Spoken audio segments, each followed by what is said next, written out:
Karl Barth said, "Take your Bible and take your newspaper and read both, but interpret newspapers from your Bible." We reserve a few minutes to discuss current trends that you'd expect from reading your Bible, especially Bible prophecy. We are futurists. We interpret all unfulfilled prophetic passages as future events in a literal, physical, apocalyptic, and global context. Biometrics, artificial intelligence, cashless commerce, the manipulation of human DNA, global government, the exponential growth of human knowledge, and the rebirth of national Israel are all end times developments that the Bible predicts. And all of these are increasingly trending in the news. The global pandemic COVID-19 and its variants are not one of the end times plagues. The pandemic does, however, perhaps have prophetic significance. The book of the Revelation describes the Antichrist having authoritarian control over his citizens. I'm thinking particularly of this passage. He causes all, both small and great, rich and poor, free and slave, to receive a mark on their right hand or on their foreheads. No one may buy or sell except one who has the mark. In the future Great Tribulation, technology will access the global grid and determine a person's level of participation in society. It will be possible to restrict purchases and participation. So you'll be a part of this system, and if they want to tell you you can't go someplace or you have to go someplace else or where you can shop, all of that will be controlled digitally. And the technology is ready for this digital dictatorship. One quick example, an article posted by Gizmodo was titled, "Amazon's Palm Reader launches at first non-Amazon venue in a sneak peek of our biometric-based future."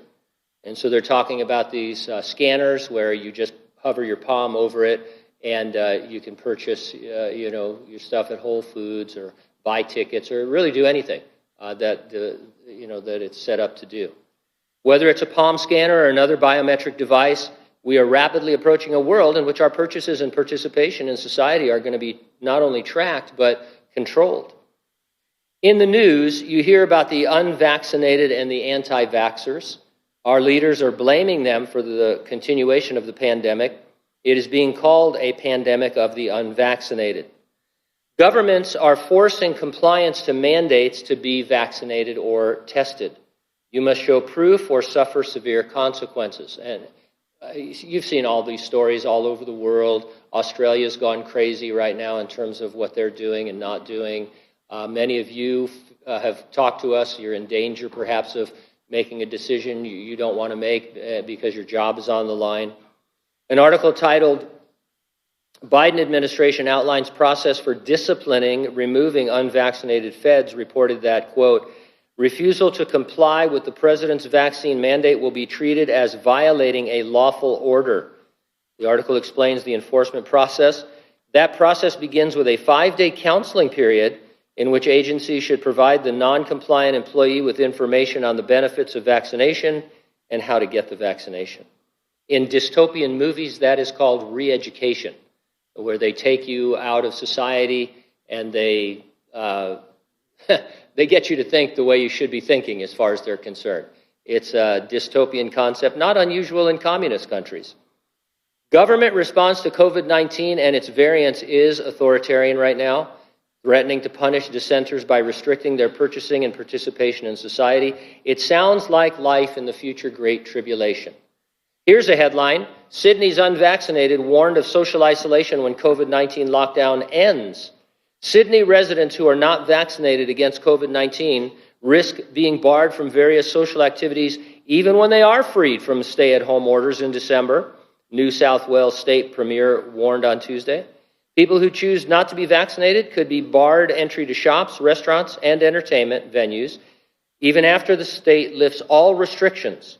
Life for the unvaccinated will be very difficult indefinitely, said the authorities.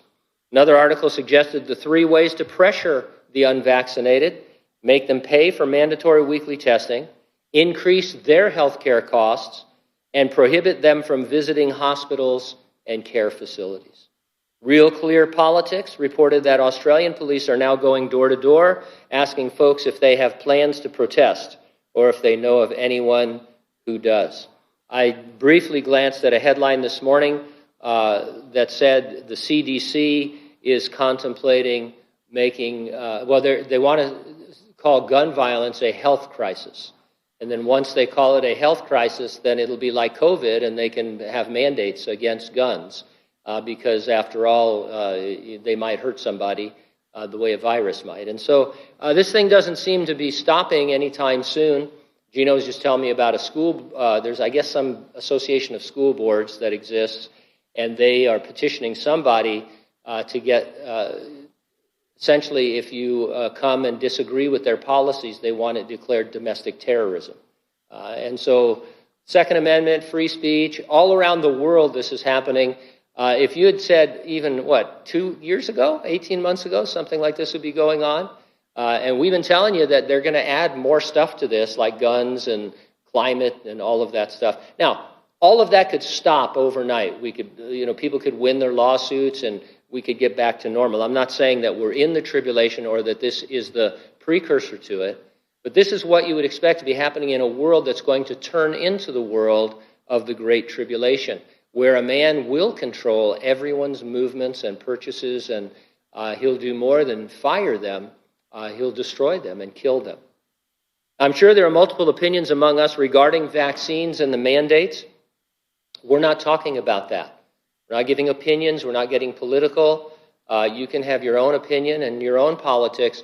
We're saying how this fits into Bible prophecy, how reading your newspaper needs to be interpreted by your Bible.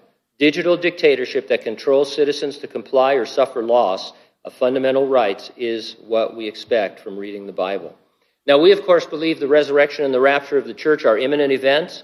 It means they could happen at any moment. It's not just soon, it could happen right now.